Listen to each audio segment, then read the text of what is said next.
Bonjour à tous et bienvenue dans ce nouvel épisode de Mémoire d'Histoire sur Radio Cité 13.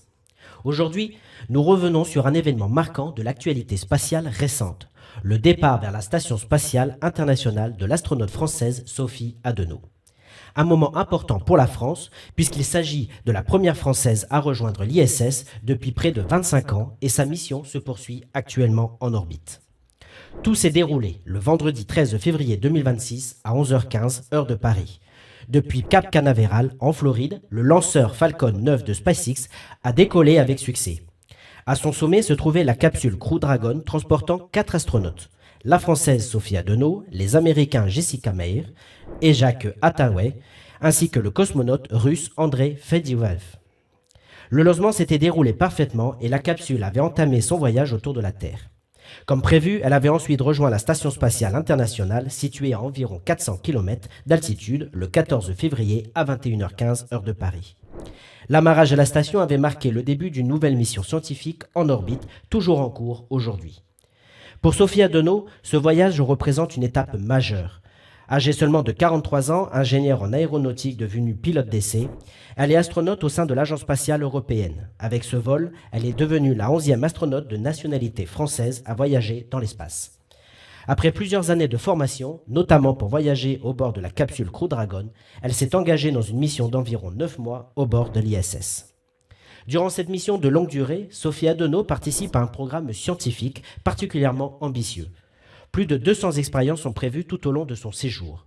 Parmi elles, 10 ont été développées par la CADMOS, le Centre d'aide et de développement des activités en micro-pesanteur et des opérations spatiales au sein du CNES, dont 7 nouvelles expériences au titre de la contribution française. Ces recherches couvrent de nombreux domaines. Certaines visent à approfondir les connaissances scientifiques, notamment dans le domaine de la psychologie humaine, un champ de recherche historique du CADMOS. Étudier le corps humain en apesanteur permet de mieux comprendre comment l'organisme s'adapte à l'espace, mais aussi d'apporter des connaissances utiles à la médecine et sur Terre. D'autres expériences ont pour objectif de tester de nouvelles technologies destinées à préparer les futures grandes explorations spatiales habitées, notamment par celles envisagées vers la Lune ou vers Mars. La mission comporte également une dimension éducative. Sophie Adenau mène une expérience baptisée Chloris, conçue pour sensibiliser les jeunes au secteur spatial de manière ludique et susciter des vocations scientifiques. L'objectif est de rapprocher l'espace des salles de classe et de rappeler que l'aventure spatiale est aussi une aventure éducative et scientifique. Derrière ces expériences se trouve un centre scientifique essentiel, le CADMOS, créé en 1993. Fort de plus de 40 ans d'expérience acquise grâce aux missions spatiales et aux coopérations internationales, il joue aujourd'hui un rôle majeur dans la préparation et le suivi des expériences scientifiques réalisées en micro-pesanteur.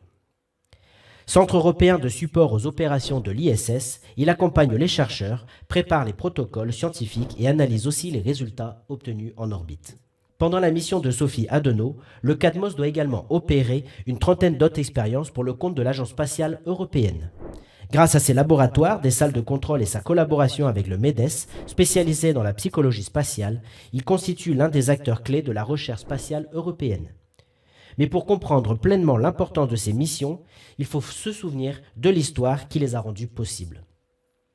Le 12 avril 1961, un événement historique avait bouleversé la vision de l'humanité, avait d'elle-même Youri Gagarin était devenu le premier être humain à voyager dans l'espace.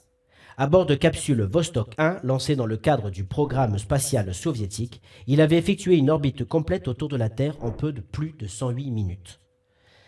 Ce vol historique avait marqué le véritable début de l'ère des vols spatiaux habités. Pour la première fois, un homme observait la Terre depuis l'espace et démontrait que l'humanité pouvait quitter sa planète. Depuis ce moment fondateur, l'exploration spatiale n'a cessé d'évoluer. Ce qui était autrefois une compétition entre grandes puissances est progressivement devenu un projet international symbolisé par la Station spatiale internationale, véritable laboratoire orbital partagé par plusieurs nations. Aujourd'hui, alors que la mission de Sophie Adenau se poursuit à bord de l'ISS, elle s'inscrit pleinement dans cette grande aventure commencée avec les pionniers de l'espace. Chaque mission apporte de nouvelles connaissances scientifiques, prépare les explorations futures et permet de mieux comprendre notre planète et son univers.